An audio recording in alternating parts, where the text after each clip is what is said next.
그 인사 이렇게 기록된 것을 보면 참 먼데 가서보다도 일단 가족한테 전도를 해가지고 참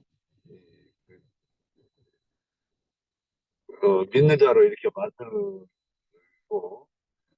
그 다음에 사마리아 땅 끝까지 이르러 주님의 증인이 되면 참그 생각이 번뜩 이렇게 들어가지고 말이 되는지 안 되는지는 모르겠지만 일단 그 생각이 들었습니다. 예, 여기까지입니다. 예, 루포와 그의 어머니에 대해서는 사도행전 13장을 같이 한번 보도록 하겠습니다. 사도행전 13장 1절이요. 사도행전 13장 1절입니다. 자, 안디옥 교회에 선지자들과 교사들이 있으니 곧 바나바와 니게르라 하는 시므온과 구레네 사람 루기오와 분봉왕 헤롯의 젖동생 마나엔과 및 사울이라. 여기서 이제 어, 구레네 사람 루기오와 분봉왕 이렇게 이제 기록을 하고 있잖아요. 제가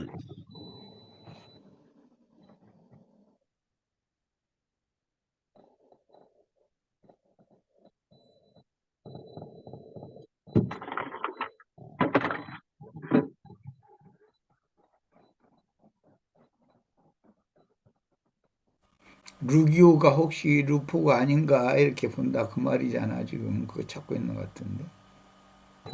제가 잘못 제가 이제 그 찾은 거는 이게 지금 갑자기 찾은 게 없어졌는데요. 그 알렉산더와 루퍼라는 사람은 그 구레네 사람 시몬의 아들들인데 마가는 알렉산더에 대해서 증거를 했어요.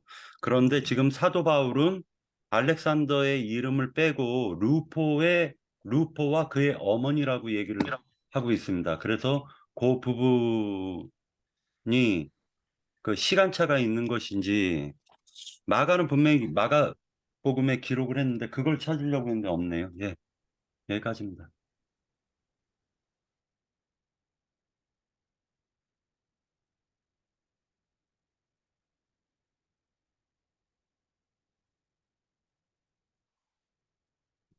또 하나 오늘 이렇게 박형제 님이 어, 보니까 여기 노예가 여러 명이 나오던데 참 제가 좀 이해가 잘 안 돼가지고 그 노예들이 다 주인에 매여가지고 어디 가서 이렇게 뭐 말씀 들으러 이렇게 가고 막 이런 것도 자유롭지 않았을 텐데 그 여러 명이 이렇게 이제 그가 노예였었다고 이런 것을 이렇게 보면서 음, 참 만약에 조선시대에 우리가 아는 그 노예들 같으면 참 저게 되는 건가?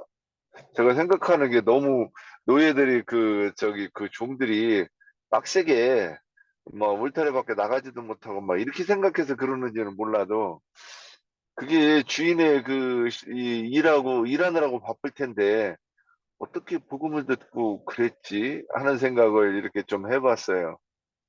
요거는 좀 이해의 폭이 좀 넓어져야 될 필요가 있지 않는가 싶기는 해요. 예, 여기까지입니다. 아까 박형제님 마가복음 15장 21절 찾았던 거 아니에요?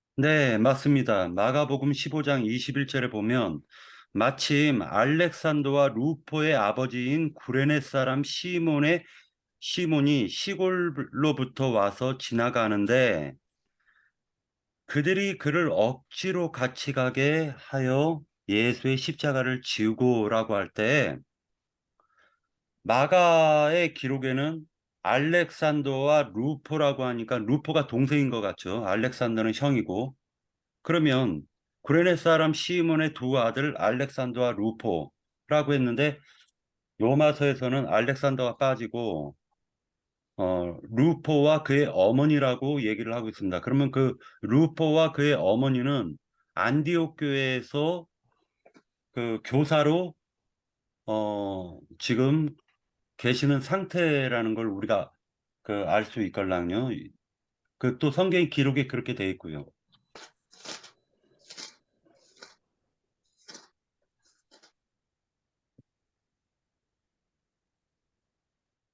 또 형제 자매님들 그 로마서 16장에 그 기록된 그 형제님들하고 자매님들은 그 대한민국으로 따지면은 그 독립투사들의 한 사람 이름 한 분 한 분이 다 소중한 분입니다. 그래서 최대한도로 우리가 다 한 분 한 분 비록 로마서에밖에 기록이 없더라도 우리가 이렇게 좀 깊이 생각할 필요가 있다라고 생각합니다. 그분들 때문에 지금 우리들에게까지 신앙이 그 전파가 되어진 것이기 때문에 이 로마서 16장에서 나오시는 한 분 한 분의 그 생명과 그리고 그 희생이 없이 우리들이 있을 수가 없는 것입니다. 예. 그래서 이 이름들이 너무 소중합니다. 예.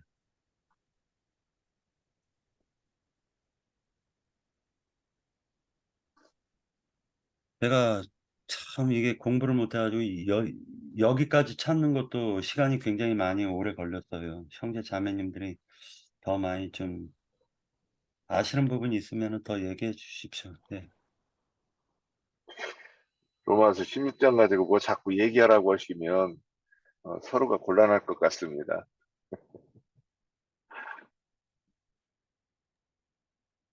그래, 머리에 그 이름만 이렇게 자꾸만 나오다 보니까 그래도 저도 공부하면서 소시바도, 야손 이런 분들이 다 이랬구나. 로마서가 더디오가 대피를 했구나. 이렇게 생각을 하다 보니까 그리고 어떻게 갱그리아 교회의 그 자매님, 베베 자매님이 그때 당시에 굉장히 이렇게 여행을 할 때 험난했을 텐데 로마에까지 이 편지를 갖다 고이 가지고 가서 전달을 했을까? 어떻게 형제가 하지 않고 이 자매님이 하셨을까? 이런 생각도 해봤습니다. 그래서 자매님들이 그 교회에서 큰 일들을 많이 하셨구나. 그리고 사도 바울은 그걸 일일이 하나하나 다 기록하고 있구나. 그래서 16장에 이름들이 쭉 하고 나오잖아요. 근데 딱 첫 번째 나오는 분이 형제를 기록하는 게 아니라 자매를 먼저 기록하고 있어요. 베베 자매님을 먼저 기록했다는 것을 알 수가 있습니다. 그래서 이 부분이 상당히 인상 깊었습니다. 저로서는. 예. 더 이상 하실 말씀 없으면은 그 장로 형제님께서 그러면은 전체적으로 좀 정리 좀 해주시죠. 저도 빠뜨린 것도 많을 거고. 예, 형제님, 그 네, 백세 장미님 그 뜻이는 내가 그 뭐 봤는데 달의 여신의 뜻이요. 달의 여신. 달의 여신 예. 베베 자매님이 예, 예, 달의 여신이라고. 네. 예, 그러면 예. 예, 그 뜻이 달의 여신이군요. 예.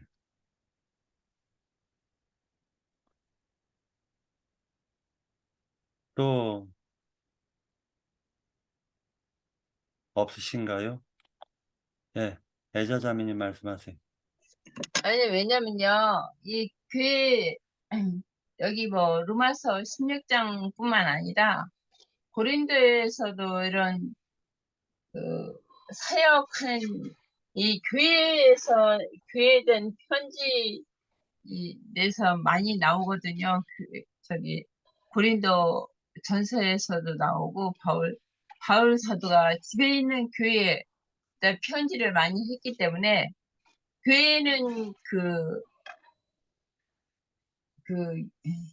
여자를 말하는 거잖아요. 교회는 어머니를 말하기 때문에 그 어머니 사역이 주로 그 자매님들의 사역이 많아요. 형제님들의 사역은 대부분 이제 복음을 전하는 사역.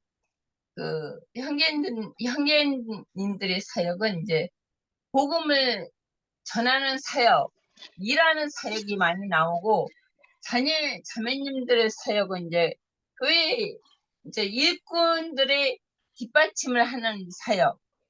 예, 집안에서 교회 이게 예를 들어서 이제 가정에서 보면은 이게 형제님들은 남편들은 나가서 일을 하잖아요.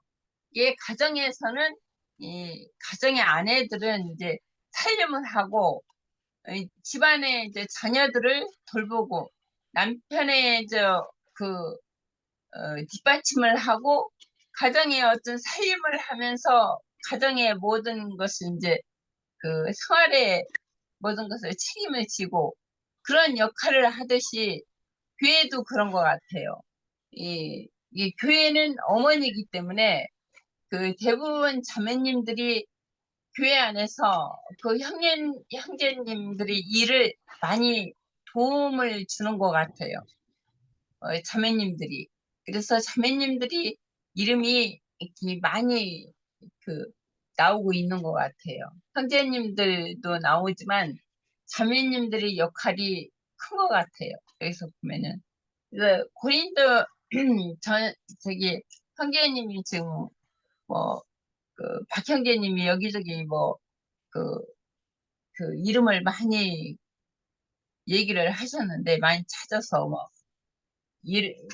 애를 많이 쓰셨는데, 저도 한 구절만 찾아볼게요. 나는 그냥 한 두 번만 누마서 한 16장 한 세 번인가만 읽어보고 여기저기 찾아보진 않았는데 고린도 전서 16장 15절 한 몇 점만 읽어볼게요.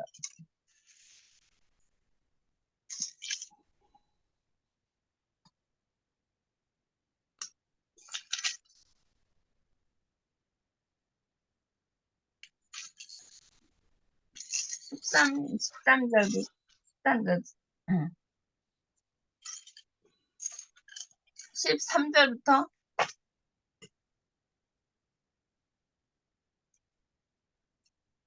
깨어 믿음에 굳게 서서 남자답게 강건하여라. 너의 모든 일을 사랑으로 행하라. 형제들아, 스데바나의 집은 곧 아가야의 첫 열매요. 또 성도를 섬기기로 작정한 줄을 너희가 아는지라. 내가 너희를 권하노니 이같이 사람들과 또 함께 일하며 수고하는 모든 사람에게 순종하라. 내가 스데바나와 드로바나 드로나다와 드로나도와 아가이고와 온 것을 기뻐하노니 그들이 너희의 부족한 것을 채웠습니다. 그들이 나와 너희 믿음을 시원하게 하였으니 그러므로 너희는 이런 사람들을 알아주라. 아시아의 교회들이 너에게 문안하고 아굴라와 브리스가와 그 집에 있는 교회가 주 안에서 너에게 간절히 문안하고 모든 형제도 너에게 문안하니 너희는 거룩하게 입맞춤으로 서로 문안하라. 나 바울은 친필로 너에게 문안하노니 만일 누구든지 주를 사랑하지 아니하면 저주를 받을지어다. 우리 주여 오시옵소서. 주 예수 그리스도의 은혜가 너희와 함께하고 나의 사랑이 그리스도 예수 안에서 너희 무리와 함께 할지어다. 이게 여기 서신서 여기서 보면은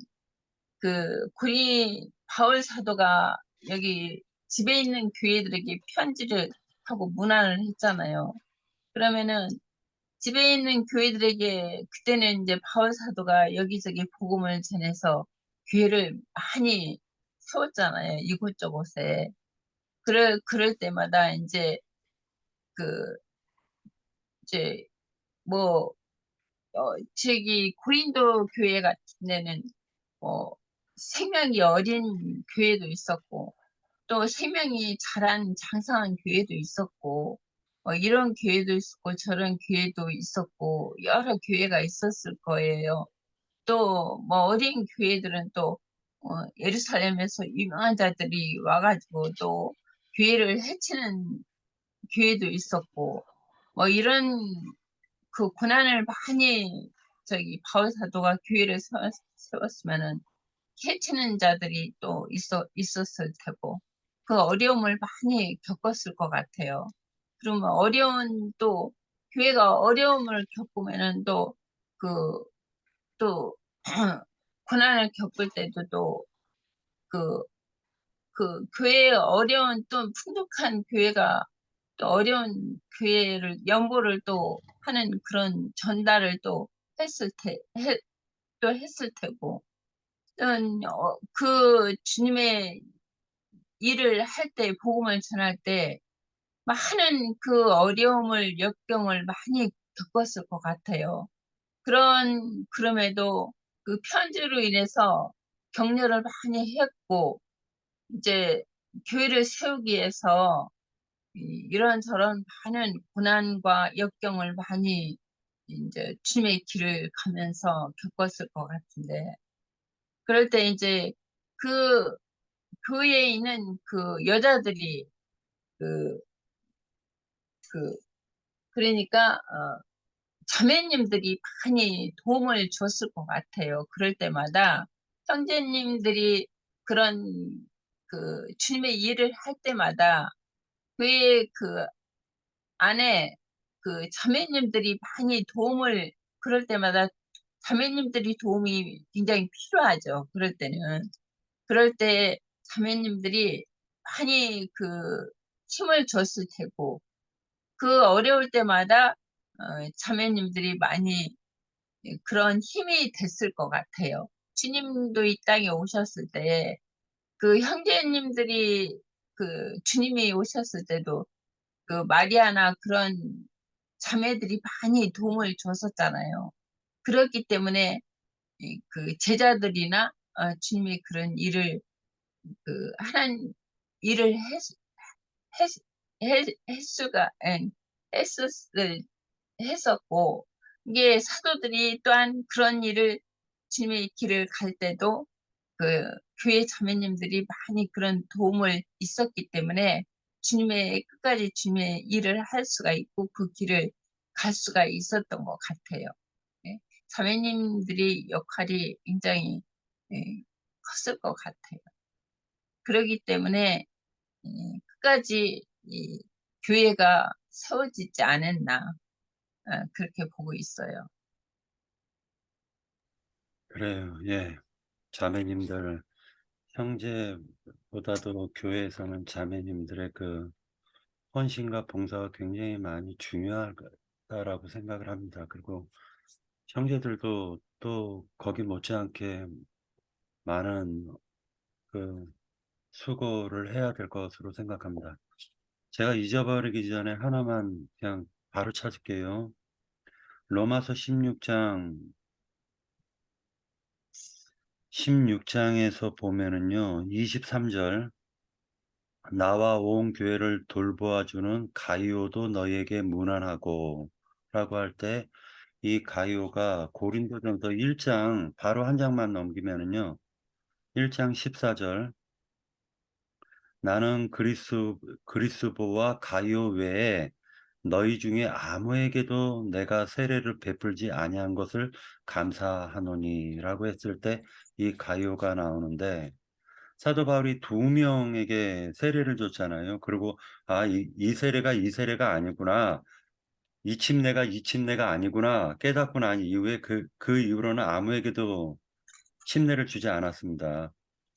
근데 그 중에 그 2명, 사도 바울이 그 침례 준 사람 2명이 그리스도와 가이오인데, 여기에서 로마서 16장이 이게 로마에 보내는 편지지만 실제로 쓰여진 것은 지금 베베자매님한테 보내는 거니까 갱그리아 지역에서 쓰여진 것으로 보여져요. 이거는 제가 찾지는 않았습니다.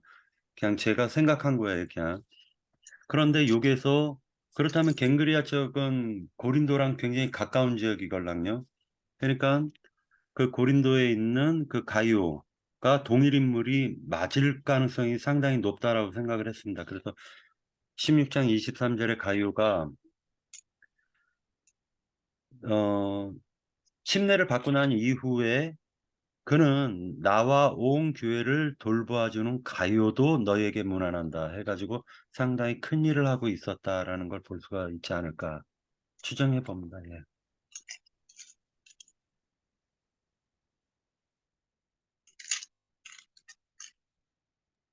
더 증거 없으시면은 요 부분은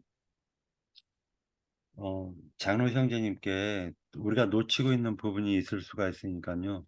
그 부분을 갖다 좀 듣도록 하겠습니다. 예.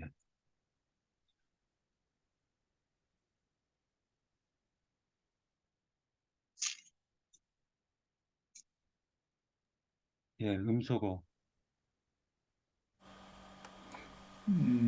뭐 예나 지금이나 사람 사는 것은 뭐 비슷비슷해요. 시대가 바뀌어도 그때 당시는 이제 로마의 그 카이사 즉 로마 황제가 에, 지중해변의 모든 그큰 제국을 이렇게 세워가지고 치리하던 그런 때였고 애국마저도 로마에게 조금이라도 이게 고개를 들 수 없는 그런 시대에 있었기 때문에 바울 사도를 로마로 안전하게 압송을 해가지고 로마에서 옥생활을 했다고 이제 이렇게 말을 하지만 처음 1차 투옥 시에는 2차 투옥 때와 달리 가택연금 그런 형식으로 비교적 자유로운 신분의 상태였다는 거예요. 이것을 통해서 우리는 뭘 생각을 해야 되느냐 하면은 하나님께서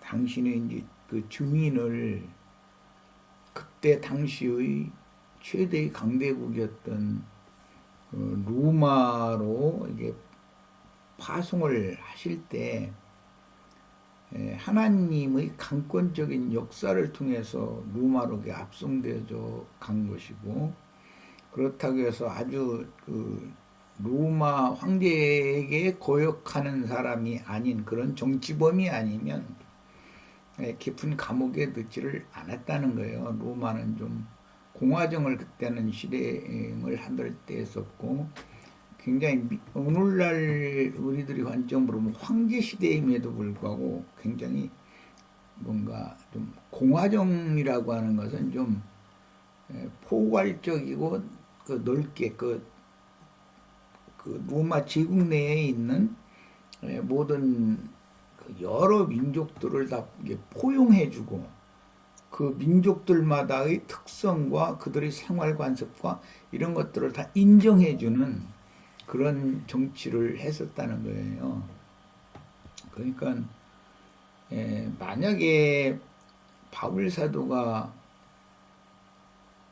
예루살렘은 고사치고 소아시아 지역이나 오늘날 이제 아가야 지역, 그때 이제 오늘날 그 마게도니아 지역 이런 지역에만 전도를 하고 있었다면 그쪽 지역에는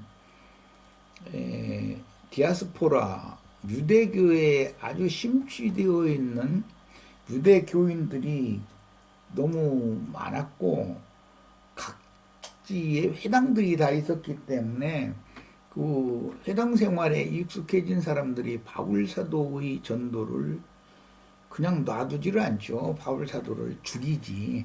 뭐 사도행전 바울 사도가 로마로 압송되기 전에 보면 40여 명이 결혼을 하는데 저를 죽이지 않으면 우린 밥도 안 먹겠다. 이제 막 그 정도로 이를 갈고 있는 상태였는데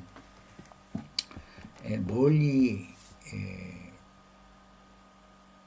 지중해 한복판을 건너서 로마까지 이렇게 압송을 안전하게 로마 군대의 호위를 받으면서 압송을 하게 하셨고, 물론 그 가는데 뭐 유라굴로 광풍을 만난 것도 있고 여러 가지 사건은 있었으나 이런 것은 모두 전적으로 하나님께서 바울이라는 사람을 그렇게 쓰시려고 로마로 보냈다라는 걸 알 수가 있어요. 그리고 오늘 로마서 16장에 나오는 이런 여러 이름들을 보면 그때 당시 로마의 황실 또는 공화정 시대에 있었으니까는 그 어떤 고위층의 의원들, 그런 사람들에게 종의 신분으로 있는 그런 사람들이 전도를 받았다는 것을 알 수가 있고, 고위층 사람들이 많지는 않았겠죠. 당연히 받아들이기가 어려우니까. 예나 지금이나 그게 쉽지가 않은 거예요. 정치적으로, 사회적으로知명도가 있는 사람들은 이런 복음을 관심이 없기 때문에 전하기도 어렵고, 복음을 전하면 우습게 알고, 전도자를 우습게 알죠. 자기네들의 그 정치적인 세상 지혜나 지식이나 이런 것을 신으로 믿는 사람들이기 때문에 하나님의 지혜와 하나님의 지식이 참신이라고 하는 것에 대해서는 개념이 없거든요. 사람들은. 그러니까 무시하죠. 이 상황은 그때나 지금이나 뭐 인간들이 사는 모든 세상이라고 하는 건 다 똑같다. 그리고 복음을 받아들이는 사람들은 대부분이 그때 당세 사회에서 하류층에 있는 사람들, 그런 사람들이 복음을 받아들이기가 쉬웠고, 오늘날도 마찬가지예요. 유대교를 전하는 것 같으면은 정치와 종교는 손을 잡아야 하기 때문에 사회적인 고위층이 있는 사람들도 유대교인으로 입교하는 것은 아주 쉽죠. 뭐 오늘날 비근하게 우리나라에 뭐 그저 이만희 씨나 뭐 전광훈이 등 이런 사람들은 정치 세력과 이게 손을 잡고, 심지어 뭐 전광훈이는 무슨 저 정치 세력을 규합하러 무슨 당을 해가지고 무슨 기독당이요. 기독당 해가지고 뭐 그런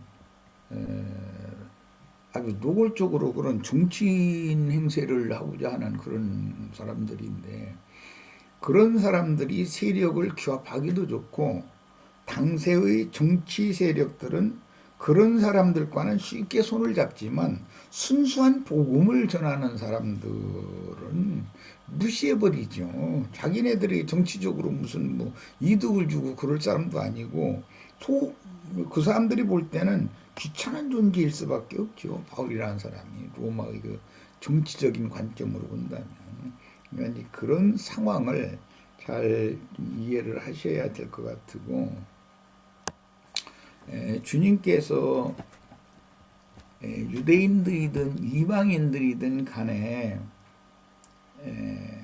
불쌍히 여기시고 복음을 받아들여서 천국을 유업으로 받을 사람들로 어떤 복음을 맡은 종들에게 붙여주는 사람들은 다 당세 사회에서 천민들이고 낮은 신분의 사람들이 대부분이다. 이제 그런 생각을 좀 해봐야 되겠고, 그 다음에 바울이라는 사람이 오늘날로 말하자면 미국의 뭐 워싱턴 DC나 뭐 뉴욕 무슨 저 유대인들이 이게 운영하는 돈 관리하는 회사들 많은데 뭐라 하는데 나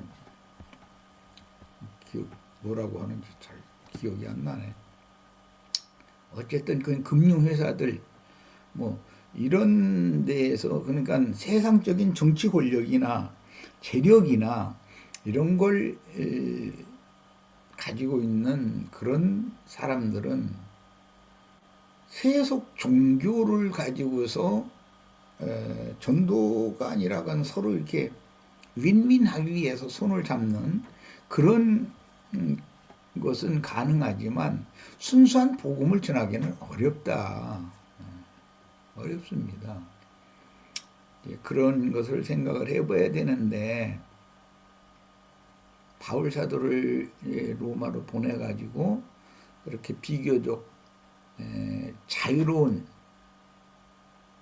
형식상으로는 죄수의 모습으로 로마로 압송이 된 것이지만 실제로는 그냥 감옥에 그냥 우리들이 생각하고 잘못 생각하면 감옥에 딱 갇혀 있는 어떤 죄수 그런 취급을 받은 것이 아니었다는 거예요.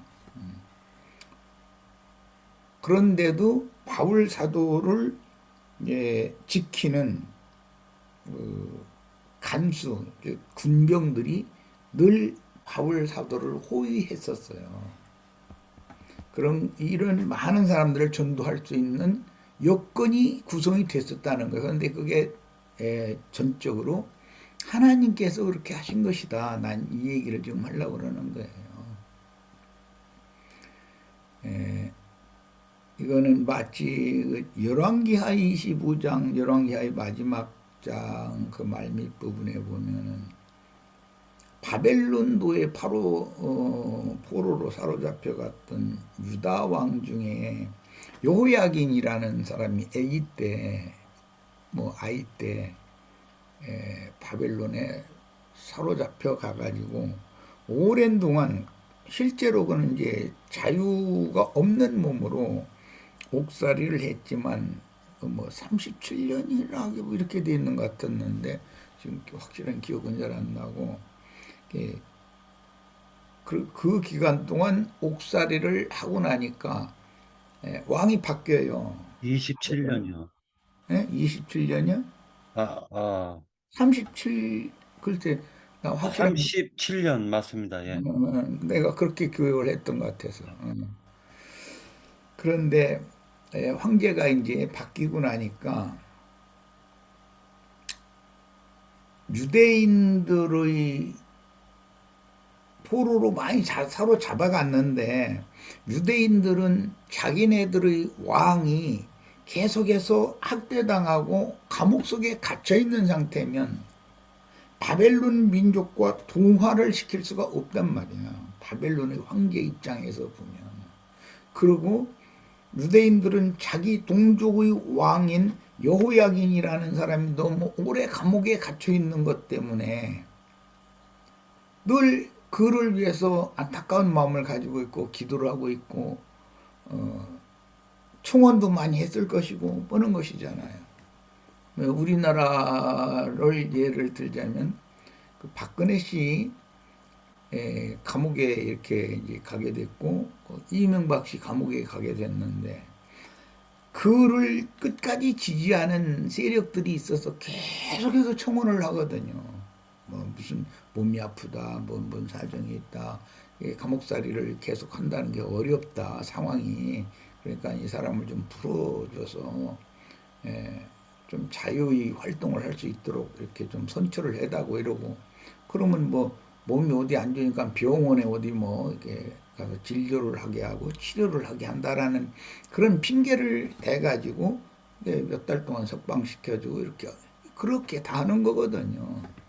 그거는 새 정부는 그 사람들의 정권이 지난 다음 정권을 잡은 사람들의 입장에서는 그들의 지지 세력도 포용하고 그들의 지지 세력도 적으로 만들어버리면 자신의 정권이 무너지기가 쉽기 때문에 그들의 청원을 안 받아줄 수가 없는 거예요. 그러니까 이제 어느 정도 시간이 지나면 결국은 나오게 되는 거죠.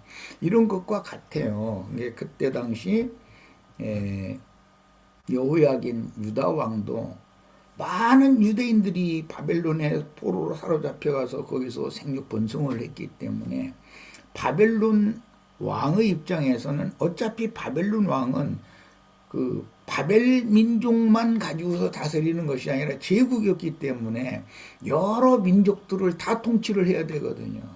그 유대인은 자신들의 왕인 사로잡힌 지 오래됐는데 감옥살이를 계속하고 있는 여호야긴을 위해서 계속 기도하고 그런 민심을 새 정권을 집정한 왕이 못 읽을 리가 없죠.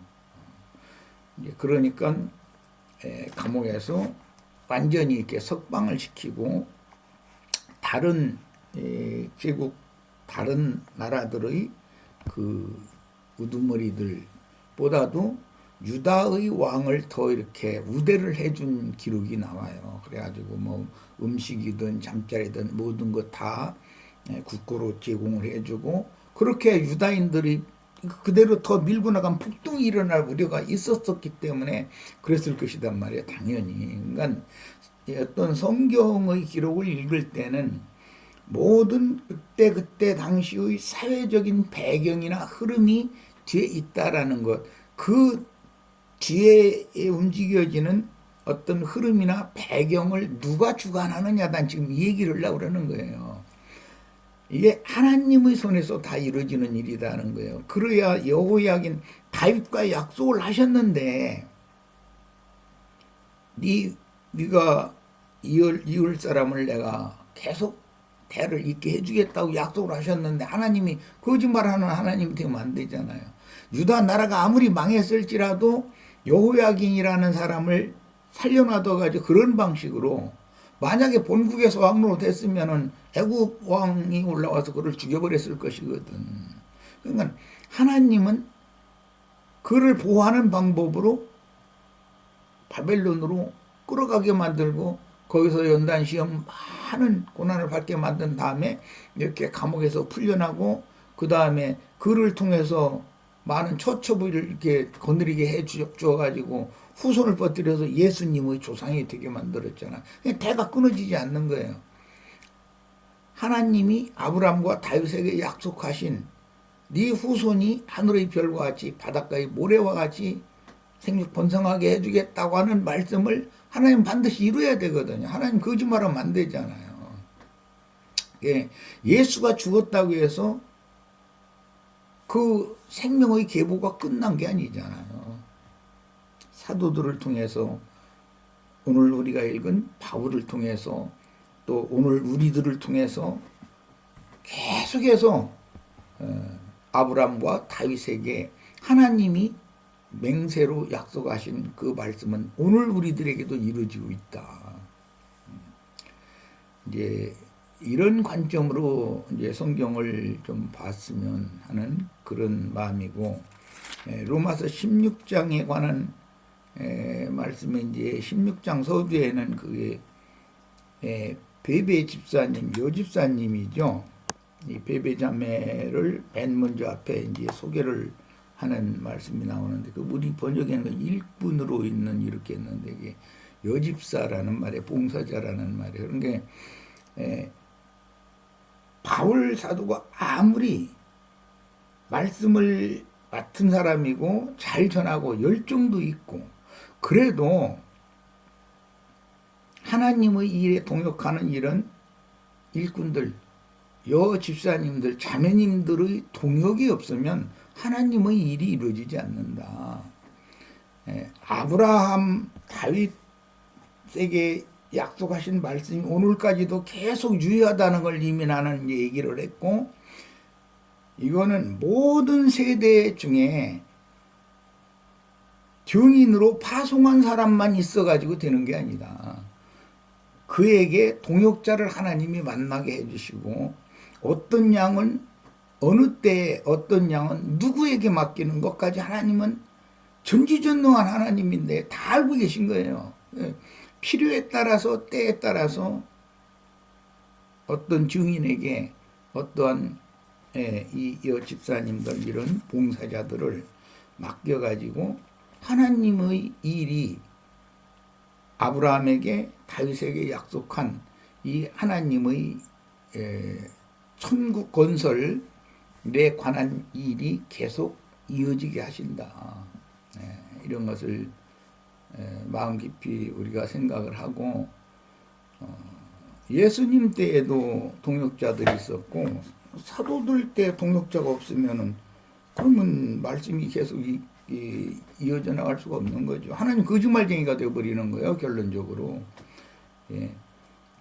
이런 관점으로 성경을 읽고 우리 형제 자매님들은 충성을 다해서 목숨을 아끼지 말아야 되고 말씀을 전하기 위해서 최선을 다해야 돼. 어떤 상황에서도 주님께서 나의 모든 인생사 전도를 할 수 있도록 증인으로 인생을 잘 마감할 수 있도록 주님이 책임져 주시고 주님이 뒤에서 여러 모양으로 일을 하신다라는 그런 확신을 가지셔야 되겠고 자매님들은 또 최선을 다해서 사람들을 얻어서 교회를 흥왕시키고 교회를 번성시키는 건 자매님들이 하는 것이지 복음 전하는 사람이 남자가 전도를 하러 다니는 경우 그게 여기 형식상으로 보면은 사도들 증인들이 말씀을 전했기 때문에 전도가 다 된 걸로 이렇게 돼 있지만 사실은 돕는 그 동역자들 배필 관계, 영적 배필 관계 그런 사람들이 하나님의 손에 의해서 쓰임 받지 않으면 교회가 흥황할 수 없다라는 것에 대해서도 깊은 다 감명을 받으시기를 바랍니다. 예, 이 정도 하겠습니다. 예. 오늘 로마서 16장은 이것으로 마치고요. 다음에 고린도 전서 하겠습니다. 고린도 전서 이제 들어가는데 개인적으로는 고린도 전서하고 후서 하다가 후서 중간까지만 하고 끝나가지고 좀 아쉬웠었는데 이번 기회는 끝까지 다 했으면은 참 저에게 하나님이 큰 은혜를 주신 거다라고 생각이 듭니다. 형제 자매님들 오늘 그 늦었는데 많이들 그 이름밖에 안 나와가지고요 머리가 많이 아팠을 텐데 일단은 다들 이제 그 한 분 한 분이 우리의 다 조상들이라고 생각하시고 예, 그 좋은 꿈을 꾸시기 바랍니다. 형님, 네. 한 가지 빼놓은 거 있어서 간략하게 좀 하려면 다윗이 사울 왕에게 피해 다니면서 많은 연단 가운데 있고 도망 다니는 사람임에도 불구하고 그때 당시 사회에서 원한이 있는 사람 뭐 너무 곤고하고 피곤한 사람 막 여러 부류의 그 하류층에 속하는 사람들이 다윗을 적극적으로 밀었어요. 그들은 정치적으로나 당시 사회적으로나 뭐 재력적으로나 아무런 힘이 없는 사람들이었었어요. 그 400명인가 뭐 이렇게 다윗이 피신 생활하는 중인데도 그런 사람들이 동역을 했기 때문에 훗날 이스라엘의 왕으로 등극을 하는 밑바탕이 이게 튼튼하게 세워져 있었던 거예요. 세상에서 정치적으로도 성공을 하려면은 그 지지 세력이 기반 세력이 있어야 되는 거거든요. 기반 세력이 없으면 반역을 당하기가 쉽기 때문에 이제 이런 것이 인간 나라의 어떤 경영을 말한 것처럼 성경이 이렇게 되어 있지만 그 뒤에 하나님의 손이 다 암암리에 역사하고 있다는 걸 보여주는 거예요. 이런 것도 좀 깊이 생각을 해가면서 성경을 읽었으면 좋겠어요. 예. 그 한 가지 그 물어보려고 개인적으로 이게 좀 궁금했는데 그냥 넘어갔어요 오늘. 그런데 그 다음번에라도 요 부분을 좀 그 형제님 그 시간대에서 한번 풀어주시길 바랍니다.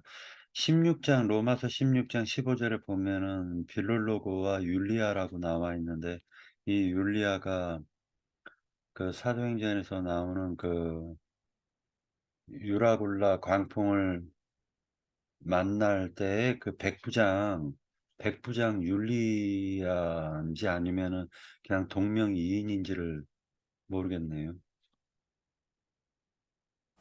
글쎄 그런 것도 나는 그때 당시 같이 살아본 사람이 아니라 정확하게 나는 역사적인 사실에 대해서는 누가 너무 확정적으로 얘기하면은 나는 굉장히 부정적인 사람이에요. 그것은 알 수는 없으나 포괄적으로 하여튼 내가 지금 보는 에, 저 바울을 호송했던 백부장 율리오일 수도 있죠. 오히려 바울을 보고 감동을 받아서 전도가 됐을 수가 있으니까. 그러나 또 이제 내가 그때 당시 같이 살아본 사람이 아니기 때문에 뭐 그렇다 이렇게 확정할 수는 없어요. 이제 나는 위트니스리 형제님이 이제 강론해 놓으신 로마서 강해만 오늘 한번 이렇게 쭉 훑어봤는데 너무 확신 있는 뭐 이 사람은 이렇다 저 사람은 이렇다 이렇게 말하는 거에 대해서 나는 꼭 그렇게 얘기를 할 수가 있을까? 그때 당시 자신이 역사적으로 살아본 것이 아니면 이런 설도 있고 이런 말도 있는데 뭐 이렇게 이제 그 정도로 말을 해야 되는데 너무 확신 있는 말을 이렇게 그 표현을 그렇게 한 거에 대해서 난 사실은 굉장히 그 부정적인 사람이에요. 예.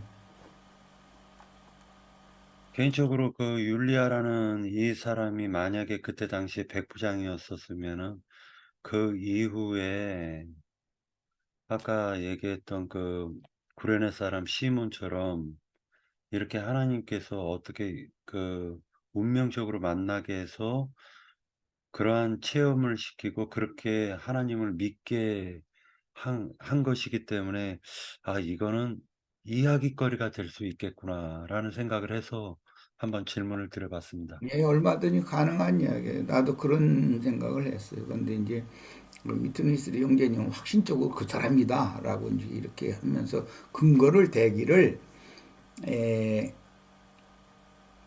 바울 사도가 지금은 항해하기가 항해철이 아니니까 이렇게 배를 타고 로마까지 지중해를 직접 건너가는 그런 장거리 항해는 하지 말고 어디에선가 이게 과동 겨울을 지난 다음에 그 강풍 그 지중해의 겨울바람이 자면 한 3, 4개월 후에 가자 이렇게 했는데 강행해서 저 선장 누르의 말을 백부장이 오히려 처음에는 신임을 했기 때문에 그런 곤경을 당했으나 바울 사도가 그 곤경 가운데에서 하나님의 권위를 가지고 뭐 음식들 다 먹어라 너희 절대 죽지 않는다 이렇게 막 했고 그랬을 때 그 백부장이라는 사람이 자기 책임감에 대해서 내가 그때 처음 출발을 하지 말고 바울이라는 이 죄수의 말을 들었어야 되는데 이 사람의 하나님이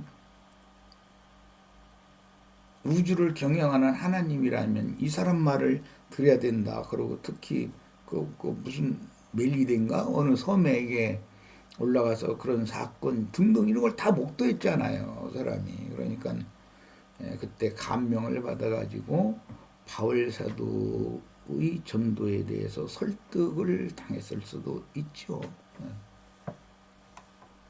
네, 감사합니다. 그리고 이것으로 마치려고 합니다. 형제 자매님들 더 의견 있으신가요? 없으면 요것으로 마치겠습니다. 예, 다들 들어가십시오. 네, 다음에는 고린도 전서입니다.